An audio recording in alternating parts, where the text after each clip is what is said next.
Star Wars fans all across the galaxy. This is Uneducated Star Wars Talk, brought to you by the Uneducated Network. I'm your host, Chris Lambert, and thanks for making me a part of your day. Now today we're gonna get into three things I really don't like about The Last Jedi. But before we get into that, we're gonna talk a little bit about the Han Solo movie. Cause I got a couple questions and I want y'all to feedback, and anybody who knows anything about the Han Solo movie, feedback, cause I got a couple questions. Where the hell is the trailer for this movie?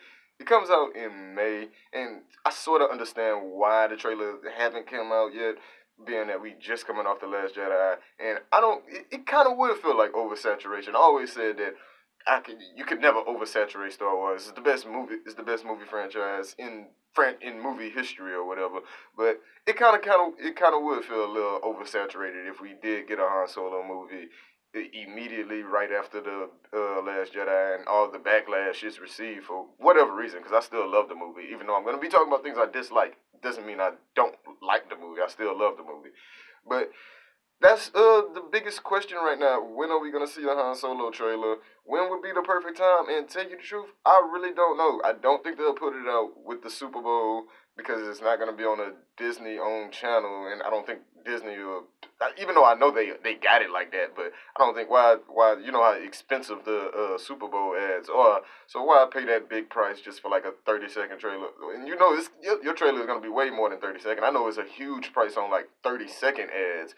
So Disney figured, like, I know they probably figured we're not going to put it out during the Super Bowl. It makes no sense to pay all that money to the NFL to put it out during the Super Bowl when we can just put it out whenever and it's going to get draw because it is Star Wars. And even though I feel like the fan community, the Star Wars fan community, is a bit wish-washy with this Han Solo movie. It's gonna whenever you put it out, whenever you put out that trailer, it's gonna get views because because we want to see regardless. We want to see if it's gonna be bad. We want to see if it's gonna be good. We want to be surprised and want to see what y'all cooking up over there in Lucasfilm because it's been sort of a rocky road so far. And Han Solo, everybody's been has been spectacle about this movie. I don't think that's the right word, but everybody has had questions about the movie, is what I'm trying to say. And I'm one of those people, I never was clamoring for a Han Solo movie. I actually prefer the Obi-Wan idea because I'm more interested in that story. Like, I get Han Solo already. I don't really need to see his backstory and all that. But it's Star Wars, so I'll be along for the ride. And I'm just wondering, when is that trailer gonna hit? Like I said, I don't think it's going to be Super Bowl because of that pricing thing. Even though Disney got it like that, it very well could come out on the Super Bowl or just any other time before that. But I'm curious to know. Let me know in the comments, when do you think we'll see a Han Solo trailer? And the movie is called Solo, a Star Wars story. I just don't like that trailer, so I'll just keep calling it the Han Solo movie. But when do you think we'll see that trailer? When do you think it'll be the perfect time to land that trailer? When do you think Lucasfilm and Disney will release it? And that's all with the Han Solo news. Well, it's not really news. It's really just questions. But let's get into my top 3 things I dislike about The Last Jedi. And like I said, I still love the movie, but these are 3 things that I really have questions with, problems with, like whatever. But number 3, and this is maybe like a big personal thing of me because I read the books and everything, and I read the Phasma book, and Phasma was just this badass character in the book that I really loved, and I wanted to see them translate that into the film. They was talking about Phasma, how they was gonna give her more screen time and all that jazz. But Phasma death, and not even Phasma's death, because I like I said in my last video, I'm kind of coming around on her death. Finn kind of surprised her. She did best him in combat, even though I do feel like she should have beat him a little bit more easily. She did beat him in combat. It's just she wasn't expecting the elevator to be coming up. She probably thought he fell to his death. Turned around, started shooting at Rose. But I'm coming around on her death. It's just her lack of screen time and the lack of using this. I feel like could have been a great character within the First Order. I think I actually would prefer her over Hux to have survived. I wouldn't mind if Hux died, even though I came around on Hux in this movie because in The Force Awakens I liked it. I liked it him more in the novelization. It was better to me. It filled out that character more to me. But in The Last Jedi, I really appreciated Hux more. I just like Phasma a lot more. So I feel like maybe she should have been with Kylo Ren at the end on Crate. and taking over the First Order. I feel like the First Order would be a lot more threatening if it was Kylo Ren and Phasma. Not, you know what I'm saying? Because Hux, even though he's probably a great leader and all, but he doesn't strike fear like I feel like Phasma would. And I feel like maybe a missed opportunity there. But I'm not gonna gripe too much about that. That's number three. The underusing of Phasma. I'm not gonna necessarily say her death, but them underusing Phasma the way they did. I'm not gonna say they promised that they would do more with her, but it was hinted at that she would have more to do in this movie, and I recall seeing that in a couple of articles. So yeah, that was a big disappointment for me because I really loved the book of about Phasma, and I was interested in that character. But number two, and that's the Cantu Bite sequence and just the character of DJ. I really didn't like either one of these. I was excited. You can go back to my videos, 5 reasons I'm excited for The Last Jedi. Cantu Bite was on there. I was really excited for this, and it was a big disappointment. Big disappointment. We didn't spend nearly as much time as I thought we would have on Cantu Bite, and it was the time we did spend was pointless. Rose and Finn, get captured there, and in the Vegas type atmosphere, and we didn't even get to spend a lot of time with all the different aliens and get to see a lot of different species and all that. That was the reason why I was super excited for that. I love the cantina scene and seeing that the background of all the different aliens and just seeing them in their element and everything.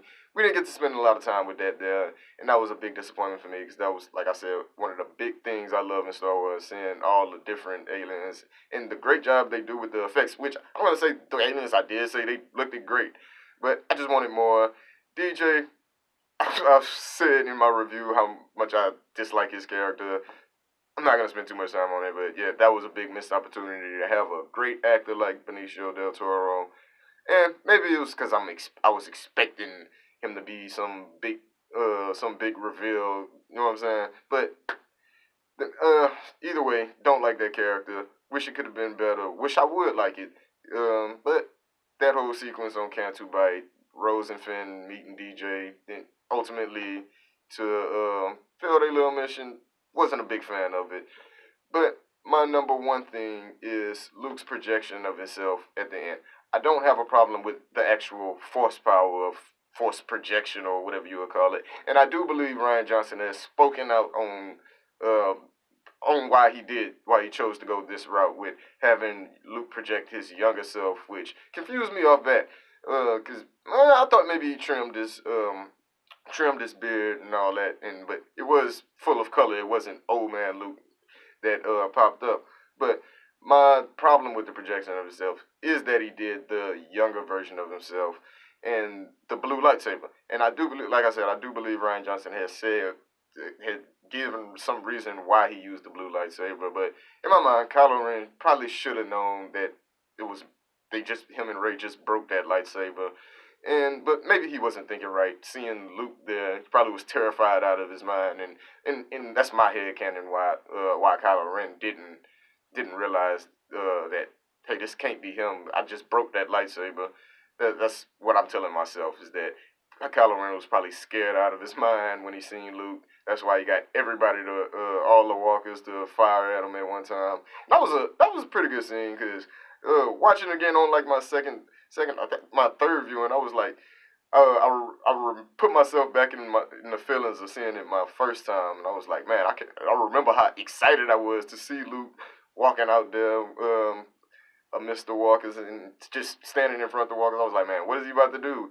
And to me, it gives some credence. I know he couldn't have done this power before, but there's a story in the book Tales of Luke Skywalker about him like doing some craziness, taking down superstar destroyers on Jakku and all that. And I know from aftermath books, he really couldn't have been on Jakku because we get the detailed happenings of what happens on Jakku. But it's just a little. I feel like it was a little nod to that because what get depicted in that book is really reminded me of what happened in The Last Jedi.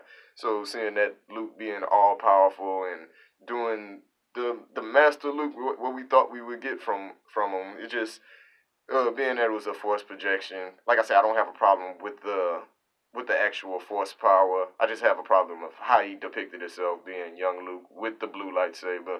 It kind of threw everything off, and I feel like they should have known. Like they should have known. Luke, maybe Leia should have known. I know she hasn't probably seen her brother in a while, and like the kid, he kisses her on the forehead. I'm interested. I'm gonna go back and read that article about why Ryan Johnson took that route the way he did, because maybe Leia knew. Maybe Leia found out when he kissed her, because she really shouldn't have felt it, or because it was a projection. So we'll I'll look into that article, and I will probably get back on another episode about this, because that's one thing that really bugged me throughout the not throughout the movie, because it's at the end of the movie, but coming out of the movie, I just questioned, like, why your younger self? And like I said, I'm telling myself maybe he did that to scare Kylo, because that was the last Luke he seen, and he still got that vision of him standing over him with that lightsaber. You know what I'm saying? Maybe it was a fear factor that he chose to use his younger self. I don't know. Let me know in the comments what you feel. Like I say, that was the three things that bugged me the most about The Last Jedi. But I still love the movie regardless of those three things. The good clearly outweighs the bad to me with the movie. And it's still a great movie to me. But like I say, let me know in the comments what you feel about, how you feel about my three disappointing things. What are you disappointed about? And don't forget to, don't forget to leave a like on the video and share. Thanks. I'll see you next time. Bye bye.